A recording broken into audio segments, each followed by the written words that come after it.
Obviously, all infrastructure has a lifespan. Copper has a lifespan, fibre has a lifespan. So all infrastructure does have a lifespan. All infrastructure over time has to be renewed. But there is no reason why most of the copper that's currently in place can't continue to be used. Where it can't continue to be used, obviously there will be a fibre rollout. And where it can continue to be used, we should make use of it. One of the real problems with Labor's version of the National Broadband Network is that it junks perfectly useful infrastructure. It junks useful copper. It junks useful HFC cabling, and we don't want to do this. We want to deliver people much, much faster broadband as quickly as we can, as affordably as we can, and that means full use of existing infrastructure. But my question was, just let me add to that, because I think I know where you're coming from. When you roll out a fibre-to-the-node network, you should always do so with a view to having the option of going fibre to the premise down the track. That might be 5 years' time, it might be 10 years' time, it might be 15 years' time, it might be never.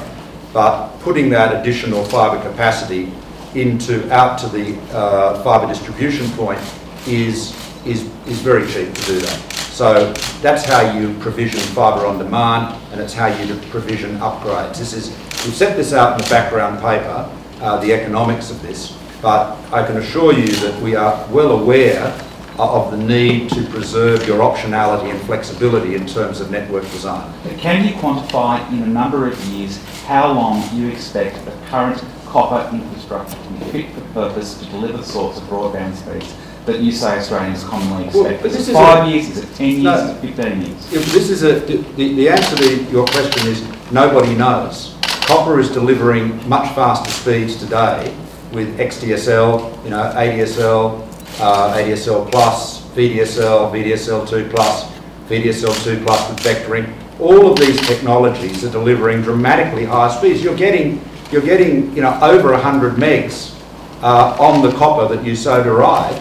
You're getting speeds that are as high or higher than what the NBN is providing over fibre. And this is not me talking. This is telcos around the world are delivering this. So the point is that in a rapidly evolving technology market with so much disruptive change, what you should do, a prudent person, preserves as much flexibility and optionality as possible so that you make your investments to deliver the needs of your customers now and in the foreseeable future, preserving the flexibility to take advantage of technological developments as and when they emerge. You say you've done a lot of analysis for this policy. Why don't you know how long the usable lifespan of copper is? Isn't that something you'd want to know? But this is, look, isn't it something you want to know? No, but what's the question? How long will a piece of copper last? It Yes, lasts thousands of years. You don't know. I mean, the physical. So you don't know how long it's usable for. No, just hang on a minute. The reality is there is copper in every network. There's copper in every device. There's copper everywhere in networks all around the world. The question is, how long? What you're really asking is, how long will copper be the medium for the last several hundred metres between the end of the fibre and the customer's premise? And the answer is, it may be a very long time, but it depends on the technological developments. Now, you may be a technological genius, and in which case, we could really do with your help, because I've never met anyone as clever as you appear to be, because you think you're able to know, or someone can say with certainty, what the technology will be 5 and 10 years hence. No, you don't know. Well, the answer is, I'm knowledgeable enough and modest enough to know that you can't predict the future with great certainty. So what you do is you build in that flexibility, and you don't, when Labor says they've got a technology that's future-proof, they are kidding themselves. Believe me, there is no technology that is future-proof. That's the one, if you haven't learnt that, you've been asleep for the last 20 years. Well, no, not everyone's been asleep. Now, that's a very good leg glance, but it's quite nonsense. However, you said in announcing the policy you will commence a commercial review that will have 60 days to work out how quickly your national broadband network plan can be rolled out. You also announced that it will be rolled out by 2016. Please, can we have those two aims resolved? Well, you can't know that you'll deliver it by 2016 if you need a commercial review to tell you. Well, let me take that question. I can answer that. What we have made is, what we've got here is a policy that is very realistic, that we have researched very carefully, that we discussed with people very knowledgeable in the field, people that are actually building new generation broadband networks, both here and internationally. So we haven't spent a lot of time, we've spent some time with academics, we've actually spent time with the men and the women that are really doing the work, that really know what they're talking about. They're the people I'd encourage every journalist here who's interested in this area to talk to. They are the most knowledgeable people. Now, we believe the goals here are very realisable.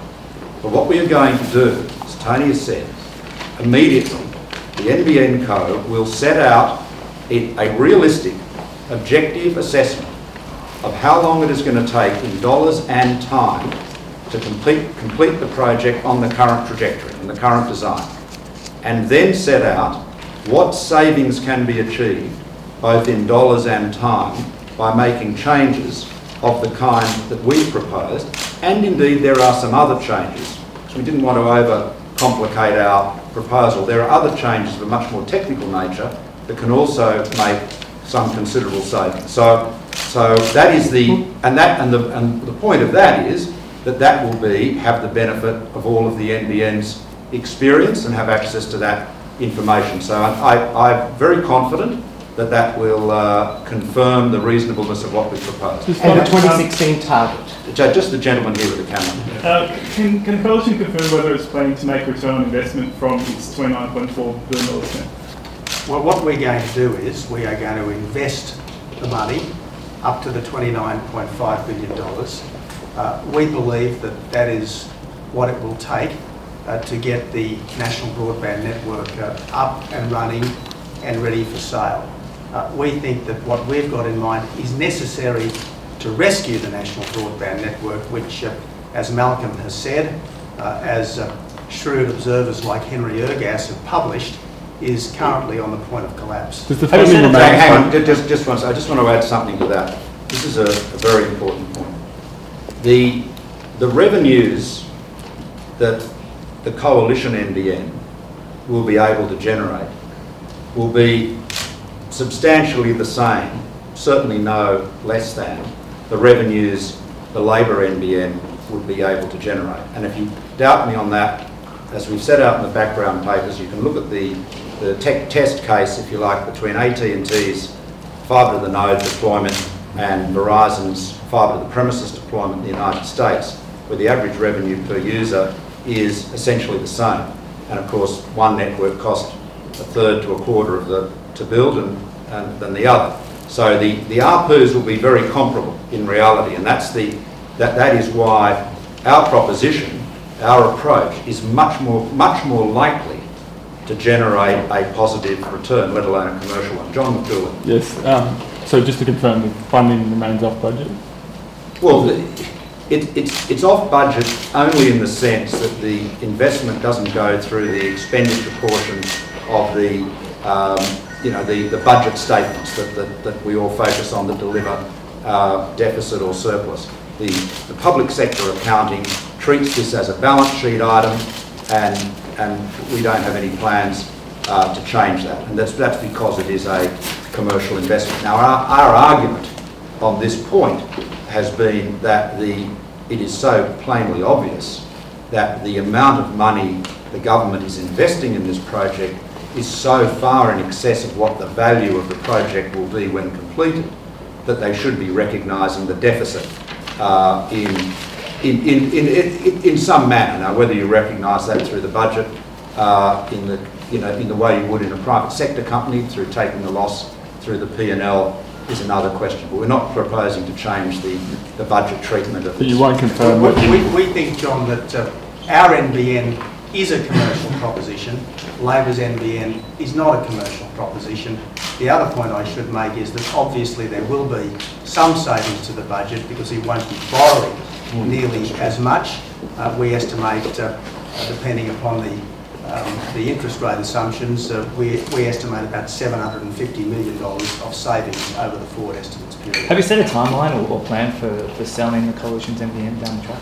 Well, just as the government has said that eventually its NBN would be returned to the private sector, ours certainly ultimately will go back into the private sector, but it won't go into the private sector until it's ready for sale. At the moment, there is nothing to sell. What we need to do is produce an NBN which is saleable. If we are going to have the sort of respect for taxpayers that we need, we've got to produce something which is saleable. It's not entirely an exaggeration, given the dreadful state this project is in, and the time it will take to get it fixed up. It's not entirely an exaggeration to say that its return to the private sector could be a high priority for Wyatt Roy's second term as Prime Minister. You have to renegotiate the agreements with Telstra. Can you confirm that Telstra shareholders will be no worse off under... Sorry, just say that. You'll have to renegotiate the agreements with Telstra to get access. Yeah, well, absolutely. There would have to be some renegotiation with Telstra. We're very confident that can be achieved speedily, and we've set out the rationale for that in the policy documents. Will Telstra shareholders be affected? Will they be no worse off? Look, we understand and respect the need for Telstra shareholders to be kept whole, in the sense that Telstra's not going to do any deal if their shareholders are worse off. The approach we're taking is not bad news for Telstra. It's actually they'll be marginally better off, is what many analysts think. I noticed one of the brokers' analysts said today that this approach would be add, I think, 3 cents to the value of a Telstra share. So it's somewhere between a neutral and a mild positive. But certainly Telstra shareholders have got nothing to fear from our approach. And the interesting thing, if I may add, is that Telstra only gets paid under the government scheme when the NBN connection becomes live. And there are very few live NBN connections right now.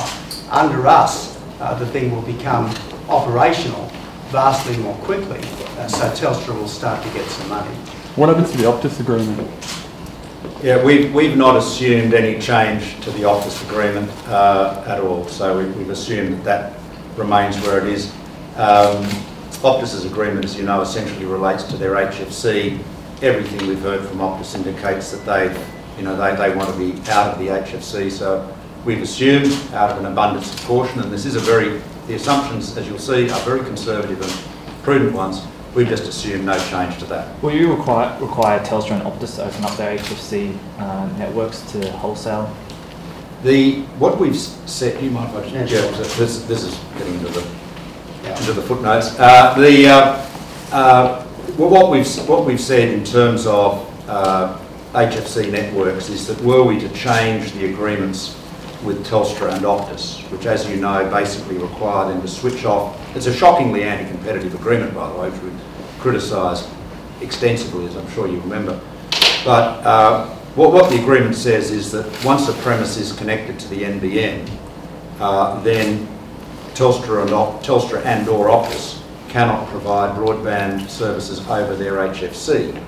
Now, that is extremely anti-competitive. It flies in the face of government policies in this country and every other country for several generations. But that is the agreement. We would like to unwind that and actually enable facilities-based competition. But as we say in the document, we could only do that in circumstances where competition was enhanced, open access to that particular customer and market were preserved. So that is that's something that has to be negotiated, but it is I can assure you, we find the approach of the NBN, the government of the NBN, quite extraordinary. This is a very important thing for all Australians to recognise. This policy is unique in the world. There is no government, not in China, not in North Korea as far as I'm aware even, that is actually building a new government-owned telecom monopoly and prohibiting anyone from competing with it. I mean, it is in every other country in the world where broadband networks are being built, governments seek to promote competition. And that, of course, You know, that was Labor policy, it was our policy. So this approach of a great big new government-owned telecom monopoly is going back to the economics, truthfully, of the 1950s. This is skipping several generations, not just from the point of view of Tony's and my party, but from the point of view of the Labor Party. This is not, Paul Keating and Bob Hawke would never have done this. Who will be doing the independent review? Who are you commissioned to do that, and will you abide by any recommendations they make if they conflict with your policy? Look, it will be a fully independent review. It may be the Productivity Commission, although we're conscious of the fact that the Productivity Commission has a very heavy workload. It may be Infrastructure Australia, but one way or another, there will be a full independent review of telecommunications going forward, or broadband going forward, and that will obviously include a cost-benefit analysis, a published cost-benefit analysis of our version of the National Broadband Network. But when you do a cost-benefit analysis of Labor's NBN, because Mr Turnbull, you hinted at it at the Kickstarter conference earlier this year, so when you do a cost-benefit analysis of the NBN? Look, the big question, yeah, the answer is yes, all of that will be examined. But, you know, one of the... Cost-benefit analysis of the NBN? Yeah, the answer is yes. The big question that needs to be answered is this. While we all accept there are very significant benefits from everyone having access to very fast broadband, that's why affordability is so important in our policy, and such a problem, lack of affordability is such an issue for Labor. While we accept there are great benefits, there is a real issue as to how much benefit is there, for example, in taking everybody from, say, 50 megs to potentially 150 or a gig. And you know, the better view, and I've got very little doubt an inquiry would make this conclusion, the view around the world is that utility tends to flatten out because as you go higher and higher, the things you can do with that speed are less and less in a residential environment. And this is where, of course, you know, our fibre on demand product is so valuable, so that if you imagine everyone in this studio is a house in a residential suburb, and we roll out the fibre to the node proposal, you know, most people have got, you know, 40, 50 megs or better. You know, let's say there's a few people that have got 25 and a bit more, and everyone's happy with that. But there is one chap there who's an architect, and he has a practice in Shanghai, and he's working from home, and he's uploading and downloading huge files. Well, what you can do is say, all right, we will run a fibre to you. You give us a few $1,000s. This is what they do in the UK, a few £1,000 there, and then that person has got, you know, 1 gig symmetrical if they like. Now that might be the only person in that suburb that actually needs it, but the good thing about this technology, this technological approach, is that it's very flexible. Now if on the other hand you go to the local commercial park or industrial park, corporate park or something, well of course you run fibre into there because you've got lots of customers wanting a lot of bandwidth. So it's a very, this is very flexible. And by the way, all of these things I'm talking about now, whether it is fibre on demand, whether it is vectoring, were not in reality available, in some cases not even contemplated, when fibre to the node was last looked at seriously in this country 5 or 6 years ago. And just if I may add something, I mean, at 25 megs, you can simultaneously be downloading 4 HD TV programs. So you can have 4 people in 4 different parts of the standard house watching the sport, movie, whatever you might be doing. So we are absolutely confident that 25 megs is going to be enough, more than enough, for the average household. Let's examine Telstra as a dependency for the commencement of your project in getting start dates some point after a September 2013 election and a target for 2016. You're taking a very optimistic assumption about how quickly you can deal with what is, among other things, as well as being our incumbent carrier, a company that is one of the biggest law firms in Australia. They have managed to delay every initiative that has been attempted since about 1996. Can I make a few observations before throwing to Malcolm? First of all, we aren't interested in going to war with Telstra, and I think that's one of the problems they never get a choice. that we've seen. Too much conflict between government and Telstra in the past. We want to work constructively and collegially with Telstra and the other telcos. That's the first point to make. The second point to make is that rolling out fibre to a few thousand nodes is obviously a vastly less daunting engineering undertaking than rolling out fibre to some 12 million households. That's why we are very confident that our NBN is deliverable in a way that Labor's NBN obviously is not.